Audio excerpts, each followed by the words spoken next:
Hey, what's going on, DDO players? Axel here. Today we had a very important announcement from Severlin, the executive producer of DDO, concerning changes to experience in the game.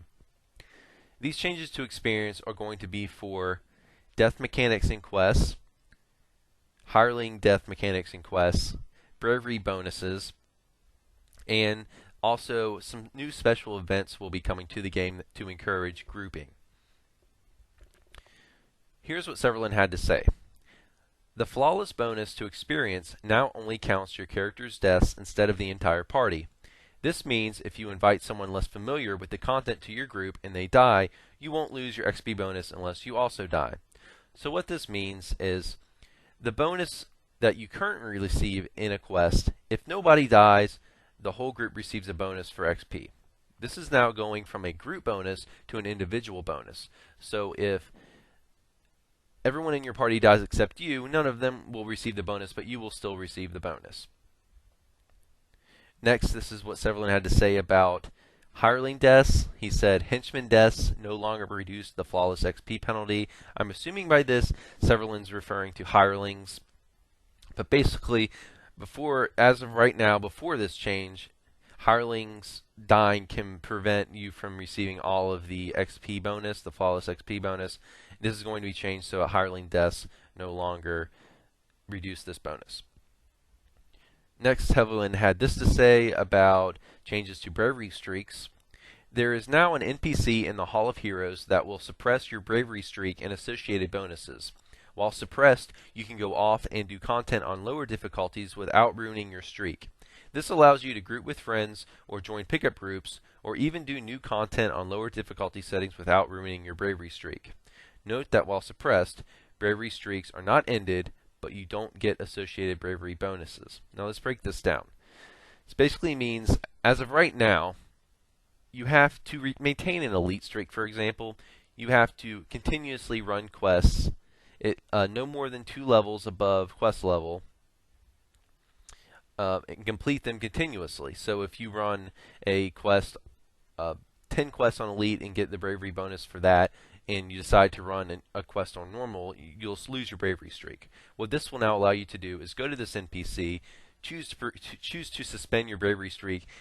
If you feel like running something at a lower difficulty, maybe with a friend, as he describes in here, maybe as in his quote, maybe with a less experienced player, and then after you're done running that quest, maybe on normal, you can go back to this NPC, put your bravery streak back on, and resume your elite streak. So you basically can turn your bravery streak off and not lose it if you want to run lower content, and this is to help encourage grouping and help discourage what's been going on in the game where people don't want to group with anyone that's not running elite or with anything that's going to possibly break their bravery streak. Next, Severlin had some comments about special events. This is what he had to say. We are also going to have some special events coming up to reward grouping. We are working on an additional DDO bonus days event that will award a percentage bonus on completion XP for each additional person in your dungeon group. This will not affect raids. We are working on an additional DDO bonus days event that will award a percentage bonus on completion XP for each additional person in your raid group. This will not affect dungeons. And that was the end of his quote. So overall, these are great changes. Look, this has been an issue for a while. Everyone that plays have probably experienced this in some form, and a lot of players experience this continuously. This is what happens, okay? Players get really focused on their bravery bonuses, and they don't want to ever lose their elite streak. So a lot of new players, a lot of players who aren't VIP might start running stuff on normal, maybe on hard, and they can't run anything with any of the veteran players because none of the veteran players want to break their elite streak. So these changes to bravery bonus is going to stop this from happening. Basically, it's going to let people group together easier. It's going to break down some of these walls from grouping. It's going to prevent people from feeling like they can't run stuff on normal or hard. It's going to break some of these expectations that you have to run elite all the time. Now we might actually see more pugs in heroics for hard, maybe, even though I don't think many people will run really hard or normal anyways because it's not elite's not too hard nowadays. But still, we now have the option to run normal and hard if you want to in heroics, and epics as well. Although bravery bonus in epics is not as big of a deal because you can only get that once per quest, and a lot of people like to epic reincarnate. And once you epic reincarnate, you don't get to redo your elite streaks, your first time elite bonuses. So, also, the problem with the death mechanics, and this is really great that they're changing these death mechanics in the quests. Even though this is a bonus, this has always just been a bonus, and it's say 5% or 10% of base. Players have not really thought about this as a bonus. They've seen it more as a death penalty, even though that's not really what it is. So if you survive the quest with no one dying, you might get a 10% of base bonus. I think a lot of players don't really understand how experience works in quests. 10% death, 10% flawless bonus is not this.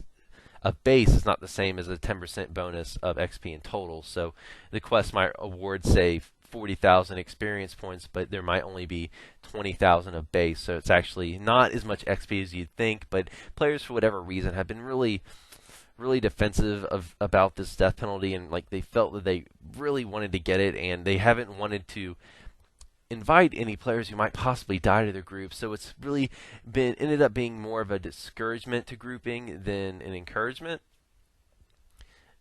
and that's one of the reasons why we've seen LFMs that say, hey, join, don't die. You know, we don't want to lose this 5-10% of base experience boost. So changing this mechanic to be an individual basis is a good thing, because now if you die and you lose the bravery bonus, it's going to be your fault. You know, it's not going to be, you know, not getting the flawless bonus is not going to be anyone else's fault but your own. It's not, and if someone is just being stupid and, you know, jumps off into a pit of lava, it's not, you know, you're not going to not receive that bonus. You know, you're not going to lose that bonus because of something that was not your fault. As far as the hireling changes, that's them not contributing to this flawless bonus is pretty much a no-brainer in my opinion, considering how hireling AI is not the best. A lot of people have problems. Sometimes they won't heal themselves, and also, especially with champions nowadays, hirelings die really easily. Not only them not healing themselves, but as I said, champions. And hirelings tend to be very squishy anyways. As far as now back to the bravery bonus issue. To suspend your bravery bonus, you're going to need to visit an NPC.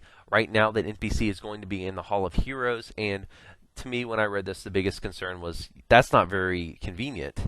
The Hall of Heroes, if you're a VIP, requires a log off and log on, or you can also get to it through a few other ways, but it's not near as convenient as, say, using that UMD teleport scroll to get to, you know, wherever you want to go. But it's just not a convenient thing. But Severland is going to address this. He mentioned in the thread that they're looking into putting a NPC onto airships, and he hopes this can be right near the buff bar.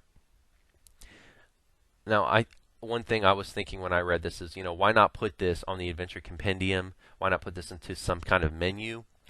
Severland addressed that concern as well. He said they can't do that. There's technical reasons for not doing that. He didn't explain any further than that, but that's basically his explanation. So it's going to have to be through an NPC. I think the NPC being on the guild ship is fairly convenient. Most people can get there very quickly. You can use an UMD scroll and get pretty close. UMD for a teleport scroll, get pretty close to a ship. There's ship locations are everywhere. It shouldn't be that much of an inconvenience to hop on your ship to suspend your bravery bonus if you need to. So guys, thanks for watching the video. Please comment below and let me know what you think, and as always, please like and subscribe if you enjoyed the video. That's all for today. See you guys next time.